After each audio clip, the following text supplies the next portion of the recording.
வீட்டில் கணவன் மனைவிக்கு மிகப்பெரிய பிரச்சனை வருதுன்னா முதல்ல நம்ம ஈஸியாக கணவன் மனைவி இல்லை வாட் எவர் யாருக்கும் ரெண்டு பேர் மத்தியில் ஒரு பெரிய பிரச்சனை நடக்குதுன்னா அதில் 90% பிரச்சனை அதுக்கு காரணம் நம்மளாக தான் இருப்போம். என்ன நான் சொல்கிறது புதுசாக இருக்குன்னு பார்க்குறீங்களா? நிச்சயமாக இதுதான் உண்மை. 90% தப்பு நம்ம மேலே தான் இருக்கும்.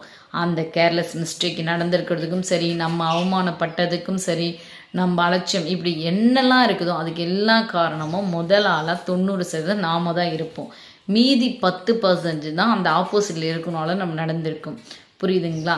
ஒரு பிரச்சனை நடக்கும்பொழுது அது என்ன ஏதுன்னு பொறுமை இருந்து அதை நம்ம முடிக்கிறத விட்டுட்டு அவசரப்பட்டு முதல்ல நம்ம பல வார்த்தைகள் அங்கே கொட்டிடுறது. அடுத்தது அந்த 10% அவங்க அடுத்து பேசுகிறாங்க பார்த்தீங்களா? அதனால தான் இன்னும் பெரிய சின்ன விஷயத்தில் முடிய வேண்டிய பிரச்சனை பெரிய விஷயத்தில் போயிட்டு முடியும். நான் சொல்கிற இந்த கருத்தை நீங்கள் உள்வாங்கி ஆலோசனை பண்ணி பாருங்கள். நம்ம சைடு இருக்கிற இப்போ ஒரு பிரச்சனை நடக்கிற இதில் அந்த பார்ட்டில் நம்மளோட இது என்னன்னு நம்ம 90% சரி பண்ணிக்கிட்டாலே போதும். வாழ்க்கையில் நம்மளால் எந்த ஒரு பிரச்சனையுமே வராது. புரியுதுங்களா? நான் சொல்கிற கருத்தை நிச்சயமாக கொஞ்சம் சிந்திச்சு யோசிச்சு பாருங்கள். எல்லாமே சரியாக இருக்கும். இது போன்ற இன்னொரு காணொளியில் உங்களை சந்திக்கிறேன். நன்றி, வணக்கம்.